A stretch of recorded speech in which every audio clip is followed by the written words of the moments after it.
Hey guys, it's Tammy. Thanks for tuning in. Now I know what you're thinking.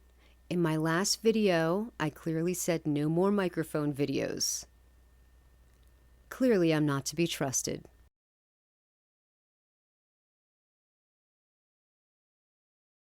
But I have to be very honest with you. Sometimes life will just throw things at you. You never know what's going to happen. So this baby sitting in front of me is the Tonor Q9 microphone. And I have to say, this microphone is gorgeous. It really has a lot of sex appeal, this microphone. And all the audio that you're going to hear in this video is going to be coming out of the Tonor microphone in its raw form. I'm not going to tweak it or do anything. This is absolutely at its raw form. And right now, the volume is set at 75%. So let me tell you what happened when I initially purchased the microphone. I got it in and it didn't work. So I was going to return it, but I decided, let me give it one more try. And so it did work. That's why I'm making another microphone video. So it makes sense now, right? Let me tell you about what comes in the box when you purchase the Tonor Q9 microphone. You get this so sexy microphone. It really is gorgeous.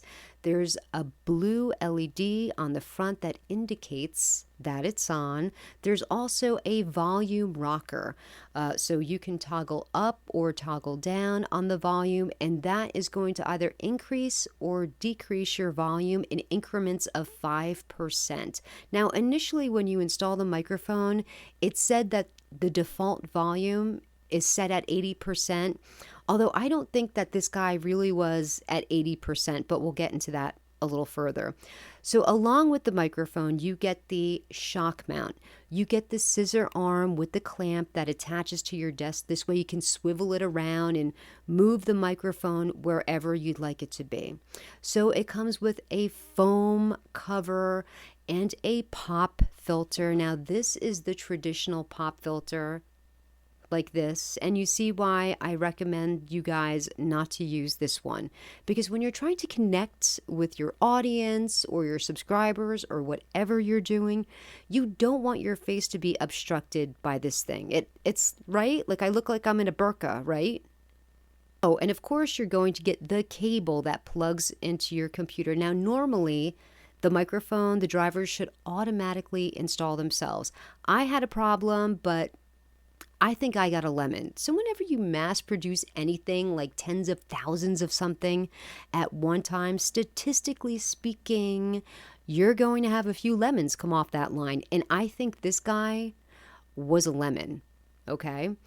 So after I finally got this to work, when I installed it, I went to make a few different samples and tests before I decided to film the video, and I left it plugged in, I left my computer on, I walked away, the screensaver came up, and I was only gone for like 15 minutes, and it was not like it was an overnight thing.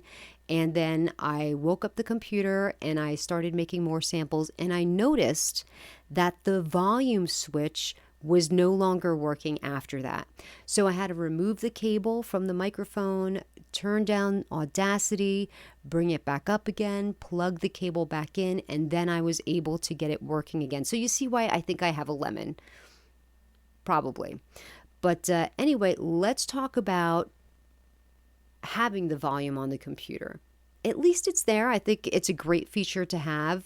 I like that it's there. There are some disadvantages though. You don't really know where you are. So they say it's usually at 80% default. I don't think it was. And when you hit the button, it does make a noise in the microphone. And there's nowhere to tell where you're at. You know, if you have a dial, you can like switch around and at least you have a general idea. Okay, this is 50%, now I'm at 60, now I'm at 70. With this, you really have no idea. So you have to keep an eye on your bars just to make sure you're not spiking, okay? Or clipping, I should say clipping. So right now I'm at 75%, I believe. So let's click up a few increments so that you can hear what the sound is going to be from the button. So just forewarn, it's about to get crazy loud in here, okay? So this is 75%. 80, 85%, 90, 95%. And this is the computer microphone at 100%. I'm going to bring it down.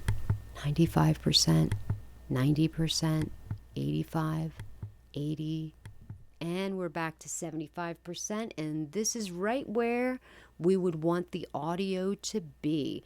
So what do you guys think? How do you think that this particular microphone sounds? So I think I do want to make a video. I want to make that versus video now.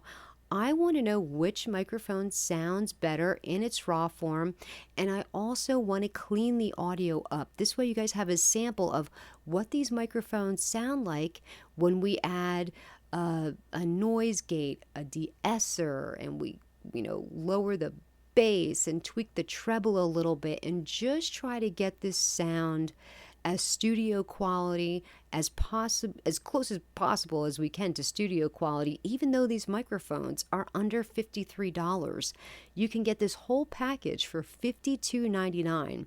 That's a really great deal. So someone asked me if I would not mind if I would tap on a keyboard while I was talking into the microphone. I said I would oblige, so here you go. And these are Cherry MX Blue keys. Yes, I'm cool like that. No, I'm not. I'm kidding. I do have this, though, but I don't know why I bought it, but it is pretty cool.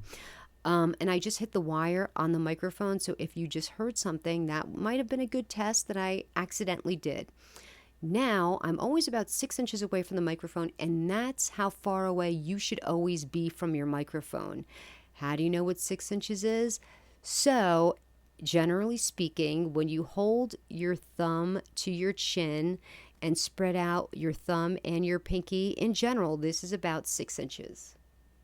Okay, so always try to be 6 inches away from your microphone, and that's going to give the microphone the best sound. And of course, you always have to speak in front of the microphone because this is a unidirectional microphone. So you always want to speak into the front of the microphone. And of course, the front of the Tonor Q9 microphone is where those volume buttons are.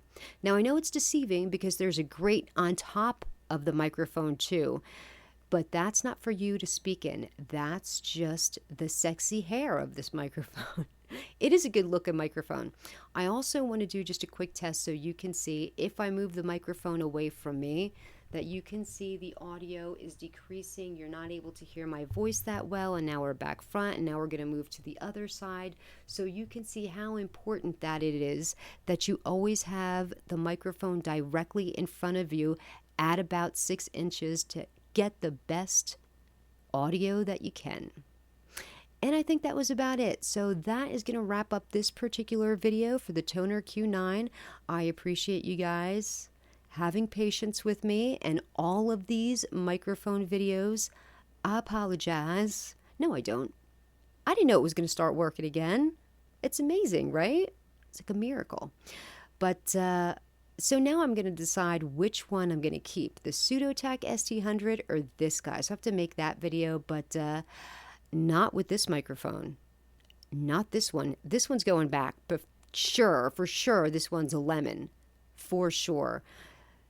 I'm going to have them replace this. So I think I should wait to do the versus video because, you know, if this one is indeed a lemon and there's a problem on the inside of that, I don't want that to affect the testing at all. So please keep your eyes peeled for that video coming up. And I hate to tell you, but I do have to do one more microphone video after that one, but actually before that one.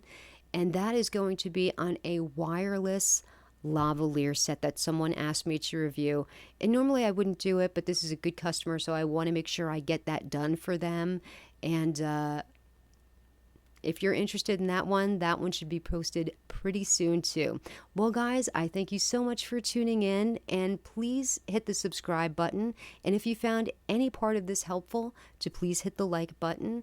And if you have any questions, please feel free to leave them in the comment section below, and I will try to get to them just as soon as I can. Well, thank you so much for tuning in, and until next time, wear your sunblock, because it's summertime out and you've got to protect yourself. Melanoma is the deadliest cancer of them all. Wear your sunblock.